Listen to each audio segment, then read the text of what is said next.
प्रेमचंद अग्रवाल जी, आप स्पीकर हैं विधानसभा के। मेरा सबसे पहले सवाल आपको एक छोटा सा है। आजकल देश में कहा जाता है कि रोज़गार कम है, लेकिन जो आपका काम है वो शायद सबसे मुश्किल काम है, क्योंकि कॉलेजों में आजकल बंद पड़े हैं कोविड के कारण, लोग बच्चे जा नहीं रहे हैं। टीचरों का काम आसान हो गया है, लेकिन आपका काम, क्योंकि असेंबली में जिस तरह से कंट्रोल करना पड़ता है पक्ष को और विपक्ष को, उसमें कहीं ना कहीं अध्यक्ष का काम बहुत मुश्किल हो गया है। आप कैसे संभालते हैं अपनी असेंबली को? देखिए, सबसे पहले तो मैं आपका धन्यवाद कर रहा हूँ, और टाइम्स नाउ, नव भारत, जिन्होंने ये बहुत सुंदर शुरुआत की है, मैं सारी टीम को बहुत शुभकामनाएं और बधाई दे रहा हूँ।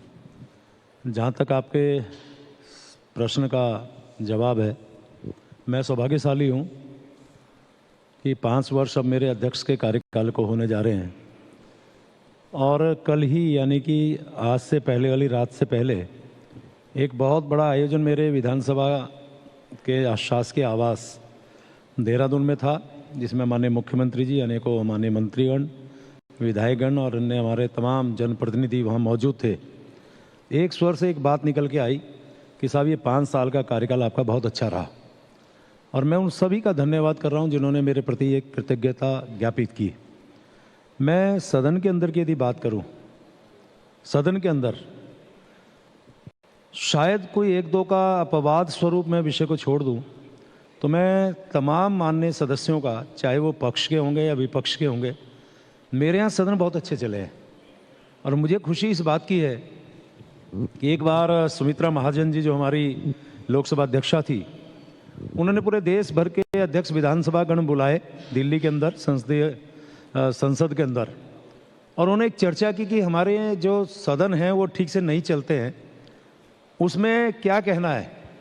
तो अनेकों राज्यों के अध्यक्ष विधानसभा के, उन्होंने अपनी अपनी राय रखी कि साहब ये डिस्टर्बेंस होता है, ऐसे होता है, ऐसे होता है।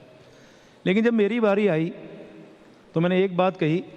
मैंने कहा मैं इन सब से राय भिन्न रखता हूं, क्योंकि मैं उत्तराखंड देवभूमि से आता हूं, और मेरी देवभूमि के जितने माननीय विधायकगण हैं और सभी का बड़ा सहयोग मिलता है,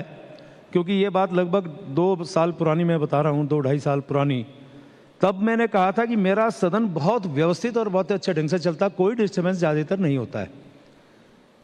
आगे विषय बढ़ा, ओम बिरला साहब आए, उनके सामने भी जब विषय आया तो मैंने यही विषय रखा। और जगह की कार्रवाई कैसे चलती है मुझे नहीं पता, लेकिन मेरे यहाँ की जो कार्रवाई बहुत सुंदर ढंग से चलती है। इसके मूल में यदि हम जाएं, जैसा आपका सवाल था, इसके मूल में जाएं तो मेरा जो पीठ पे बैठा हुआ व्यक्ति है, ये मैंने तब भी कहा तो मैं आज भी दोहरा रहा हूँ, पीठ पे बैठा हुआ व्यक्ति यदि पारदर्शिता से कोई काम करे, यानी पक्ष को भी उसी प्रकार से व्यवहार करे और विपक्ष के साथ भी वैसे ही आचरण करे, तो मुझे लगता है सदन में बहुत ज़्यादा व्यवधान नहीं आएगा। लेकिन उसमें कहीं ना कहीं उन माननीय विधायक गणों की भी अपनी भूमिका रहती है। माना मैं मौका तो बहुत अच्छा दे रहा हूँ पीठ के ऊपर बैठ के, लेकिन उसके मन में ही ये रखा है कि मुझे विरोध ही करना है, तो स्वाभाविक रूप से उसमें व्यवधान उत्पन्न होगा। तो आपका कहना है कि ओम बिरला जी हों या उपराष्ट्रपति जो चेयरमैन है राज्यसभा के वेंकैया नायडू जी, वो पारदर्शिता से काम नहीं करते? नहीं, मैंने एक सवाल ये भी साथ में जोड़ा ना, यदि मन में बैठा ही लिया कि मुझे विरोध करना है, मैंने ये शब्द ही बोला, आपने शायद ध्यान दिया होगा कि ये बात तो ठीक है कि पीठ अपना पारदर्शिता से काम करती है, लेकिन यदि माना कोई व्यक्ति मन बैठना के ही आ जाए कि मुझे विरोध ही करना है, चाहे कुछ भी हो जाए, तो व्यवधान होता है। तो मेरे विधानसभा क्षेत्र, मैंने कहा कि और जगह का मुझे नहीं पता, लेकिन मैं अपने विधानसभा की बात कर सकता हूँ। और ज़्यादातर जब माननीय विधायकगण अपनी बात कहते हैं और मैंने उनकी सुनी, और उसके बाद यदि एडामेंट होकर हल्ला करें, तो स्वाभाविक रूप से उनका एक मन का जो भाव है वो प्रकट हो जाता है। तो ऐसे में मैं नहीं कह सकता कि ओम बिरला साहब बहुत विद्वान हैं, हमारे वेंकैया नायडू जी सभापति राज्यसभा हैं, और बहुत लर्नेड हमारे जो हैं उपराष्ट्रपति हैं, उनके ज्ञान को तो मैं चुनौती कहाँ से दे सकता हूँ। लेकिन स्वाभाविक तौर पे मैं कह सकता हूँ कुछ जगह तो ऐसी है ही है कि अब जैसे माना हमारे यहाँ चुनाव है, अब मेरी जो विधानसभा इस बार गई उसमें हल्ला स्वाभाविक रूप से हुआ।